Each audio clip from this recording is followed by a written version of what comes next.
안녕하세요. 김태훈의 현명한 투자자 방송 시작하겠습니다.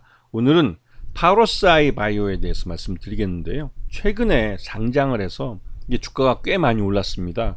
이게 한 달 정도 지나고 있는데 이 회사는 희귀 난치성 질환에 대한 혁신 신약을 개발하는 회사입니다. 즉 바이오 신약 개발에서서 아직까지는 이 매출 부분이 거의 제로인 그냥 R&D 기반의 회사라는 거죠.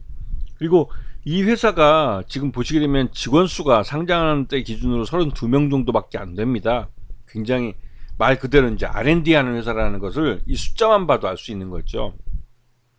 그런데 특이하게 호주 법인도 갖고 있고 미국 법인도 갖고 있고 하지만 이거는 임상을 대리하기 위한 굳이 법인까지 만들 필요가 있었나 하는 생각이 드는데요. 그래도 이런 법인까지 만들어서 갖고 있고 그에 따른 비용이 들어가는 건 회사가 알아서 할 문제죠. 이번에 상장도 하면서 공모자금도 들어왔기 때문에 당분간은 망할 일이 없는 회사긴 합니다.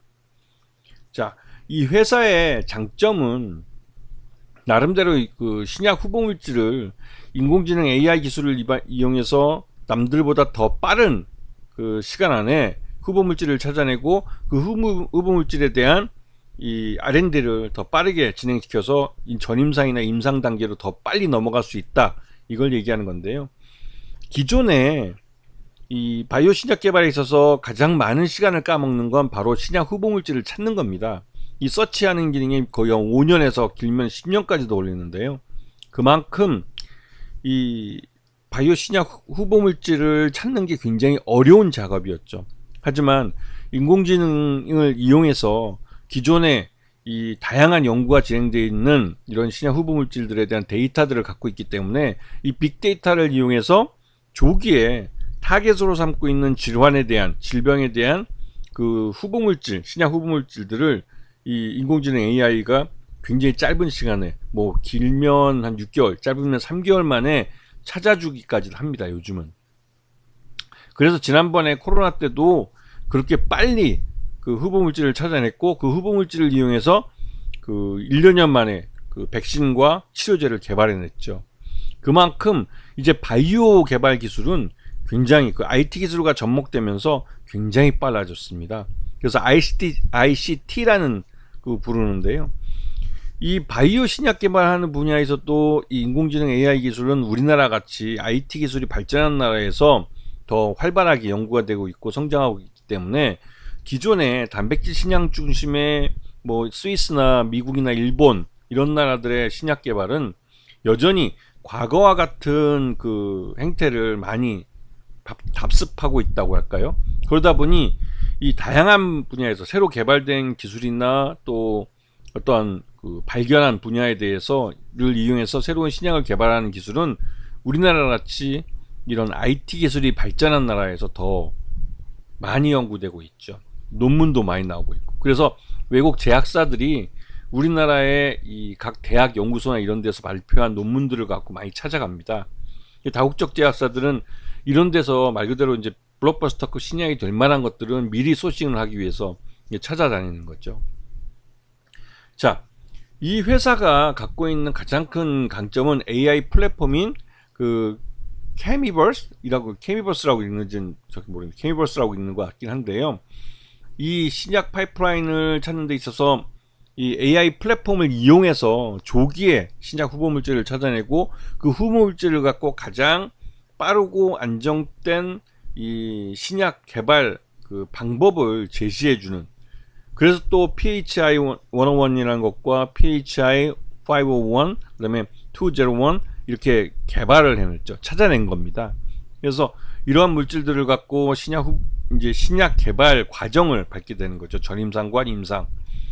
자, 지금 PHI 101은 지금 급성 골수성 백혈병 AML이라는 그 신약 후보물질로서 신약을 개발하고 있는 과정인데요.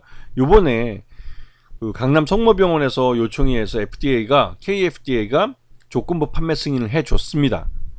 그러면서 이제 처음으로 이제 이 급성 고수성 백혈병 환자에게 투약이 되는 그런 그 어떻게 보면 이 워낙 희귀성 난치병이기 때문에 다른 치료약이 없어서 조기에 사용할 수밖에 없는 그런 상황이 발생했죠.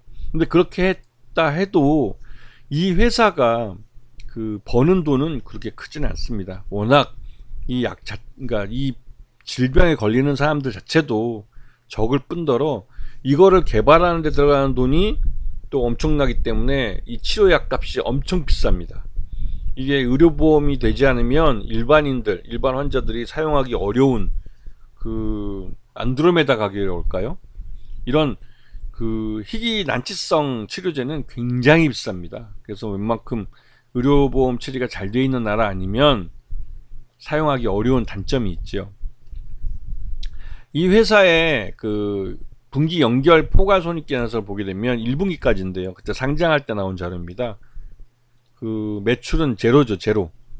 버는 게 하나 없고, 뭐 판관비는 한 20억대가 들어가서 영업 손실이 바로 고스란히 그냥 판관비가 영업 손실이 발생하고, 그에 따라서 뭐 기타 수익이나 이런 것도 좀 있긴 있지만 이런 걸 통해서 뭐 손실이 한 20억 정도, 작년에는 39억이었는데 올해는 20억 정도니까 상장을 한다고 비용을 좀 통제한 그런 느낌입니다.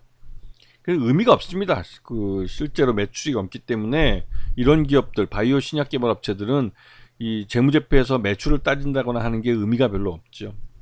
그리고 최대주 지분이 43.25%이기 때문에 아직까지는 많고, 향후에 매출이 없기 때문에 계속 이제 시장에서 손을 벌리기 때문에 유상증자를 계속 해가는, 그러면서 이제 지분율이, 최대주 지분이 점점 줄어드는 그런 현상을 보일 가능성이 크죠. 자, 이 회사가 공모 후에 주주 구성을 봤을 때 지금 현재 최대주하고 특수관계인들 같은 경우 상장 후 3년까지 이 보호예수를 동의했습니다. 최대주들은. 그리고 그 벤처금융, 얘들이 물량이 좀 많은데요. 한 270만 주하고 1% 이상 주주 중에 개인주주죠. 개인주 중에 100만 주 정도 되고 해서 이런 것들이 합쳐서 거의 한 30% 정도 되는데, 이게 상장 후 1개월부터 나오기 때문에 지금 이제 나올 때가 됐습니다.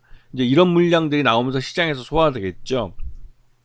그리고 요번에 공모할 때 미확약, 즉 그 내가 이제 일정 기간 팔지 않고 보유를 하겠다 하면서 그 공모주 펀드들이 지분을 더 받아가는데요. 이게 이제 확약을 안 하고 그냥 받자마자 바로 팔겠다 한 게 전체 물량의 87%입니다. 벌써 이제 이 회사에 대해서 솔직히 말해서 바이오 업체는 기술력을 평가하기 굉장히 어렵기 때문에 일단은 이 공모주 펀드들은 당장 이제 상장해서 그 공모가와 시장에서 형성되는 가격의 차이를 먹는 거기 때문에 상장하자마자 파는 걸 굉장히 선호합니다. 개중에는 이 회사에 대해서 좀 좋게 평가해서 뭐 15일 뭐 이런 게 아니라 한 6개월 뭐 3개월 확약해주는 기업 그 법인도 있긴 있지만, 지금 여기는 대부분이 87%가 미확약을 한 데다가 15일 확약한 게 12% 정도밖에 되지 않습니다. 그리고 이 물량들은 이미 한 달이 지났기 때문에 대부분 다 시장에 나왔다고 보는 게 맞죠. 그리고 산업은행도 기존에 이제 투자를 해서 이 파로스아이 바이오의 지분을 갖고 있는데, 이 6.68%를 갖고 있기 때문에 5% 룰에 따라서 단 한 줄에도 변동이 되면 신고하게 되어 있고, 그에 따라서 요번에 공시를 했는데 3.89%를 지금 50만 정도 갖고 있다고 이제 발표를 했고, 그 5% 미만으로 떨어졌기 때문에 언제든지 산업은행은 이 지분을 시장에서 매각할 수 있습니다. 그리고 매각에 대해서 공시를 할 의무도 없고요. 결국은 다 팔았다고 보는 게 맞죠. 그리고 산업은행은 여기서 꽤 큰 수익을 올렸을 가능성이 큽니다. 자, 파로스아이의 이런 주가 급등은 지금 현재 인공지능 테마주 바람을 타고 있는 그런 부분도 있고, 즉 타이밍이 좋았다는 거죠. 여기다가 시장 한 달 전까지만 해도 유통 가능한 주식수가 그렇게 많지 않았다는 점, 그리고 최근 들어서 이 신약 후보 물질 중에 그 긴급하게 사용하는 그 사용 승인을 받은 그런 신약 후보 물질이 나오면서 나름대로 시장에서 뭐 긍정적인 그 이미지를 가져간 측면이 있습니다. 하지만 이제 상장하고 한 달이 지났고, 한 달이 지난 시점에서 주가가 급등을 해서 호재성 재료를 위해서 급등해서 상한가를 치면서 물량이 터졌습니다. 그리고 이 물량이 시장에서 소화되는 과정이 필요하기 때문에 이렇게 해서 주가를 찍으면 뭐 장기적으로 우하향할 가능성이 크죠. 왜냐면 이 회사는 여전히 파로스아이 바이오라는 회사는 여전히 적자 회사입니다. 이 바이오 신약 회사들의 특징이 그 첫 끝발이 개끝발이 되는 경우가 많죠. 왜냐면 실적으로 뒷받침돼 주지 못하기 때문에. 특히나 이 희귀 난치성 질병에 대한 치료제를 개발하는 업체들은 그 자체가 흑자를 내기 굉장히 어려운 회사들이에요. 아까도 말씀드린 회사 직원 수가 32명 정도밖에 안 되기 때문에 이 회사는 그 각 대학에 있는 좀 큰 랩, 그 유명한 박사 밑에 있는 좀 큰 랩 정도 수준으로 생각하시면 됩니다. 예전에 그 서울대학교 그러니까 헬릭스믹스도 이제 그런 식으로 해서 나중에 한 100여 명까지 늘긴 했지만 여전히 서울대학교 내에 있는 그 벤처 빌딩 안에 그 본사를 갖고 있었죠. 결국은 임상 3상까지 가서 실패하고 나서 그 회사 경영권을 팔았습니다. 그 한 10여 년 동안 거의 한 3조 원 정도로 시장에서 그 유상증자로 돈을 받아간 걸로 기억하는데, 결국은 그 10년 동안 우리 시장 투자 참여자로부터 돈을 받아서 장학금으로 학생들 뭐 논문 많이 쓰고 그런 것이고, 결국은 투자자들은 키다리 아저씨가 된 거죠. 논문 쓰는데 장학금만 줬지 실제로 투자자들은 받아간 게 별로 없는. 그래서 그런 그 경험이 있기 때문에 이제 투자자들이 더 이상 속지 않습니다. 그래서 이 파로스아이 바이오도 기존에 있는 기술들을 요번에 이제 유한양행 한쪽에다가, 유한양행이라는 회사에다가 라이센스 아웃이라기보다는 그 전략적 제휴를 맺고 같이 공동 연구를 하는 걸로. 왜냐면 이쪽이 인공지능 AI 기술을 기반으로 해서 신약 후보 물질을 찾는데 다른 어떤 기업보다 경쟁력이 있다고 판단되기 때문에 유한양행은 연구개발 시간을 단축하기 위해서라도 그런 기술의 도움을 받고 싶었고, 파로스아이는 유한양행이라는 우리나라 거대 제약사와 손을 잡는 게 대외적으로도 이제 공신력이나 이런 쪽을 높일 수 있기 때문에 맺은 건데요. 근데 중요한 건 이게 신약 후보 물질을 갖고 끝까지 가서 신약을 개발할 수 있느냐는 아직까지는 불확실하다는 거죠. 거기까지 가본 적이 없기 때문에. 근데 그런 면들을 잘 보시고 막연히 희망을 가지시면 안 돼요. 결국은 그 막연한 희망이 결국은 희망 고문으로 돌아옵니다. 바이오 쪽에 투자하실 때는 이게 이제 우리가 워낙 모르는 분야이기 때문에 단순히 회사 측에서 얘기하는 여러 가지 전문 용어를 섞어서 말하는 것에 현혹되지 말고 본질을 보셔야 됩니다. 특히 숫자를 보셔야 돼요. 아무리 좋은 신약 후보 물질을 만들고 세계 최초의 무슨 기술이 갖고 있다 할지라도 돈을 못 벌면 주가는 그 처음 움직인 그 첫 출발점으로 되돌아옵니다. 이런 부분을 잘 아시고 투자를 결정하시기, 투자를 하실 때 참고하시는 게 좋을 것 같습니다. 자, 오늘 방송 여기서 마치겠습니다. 감사합니다.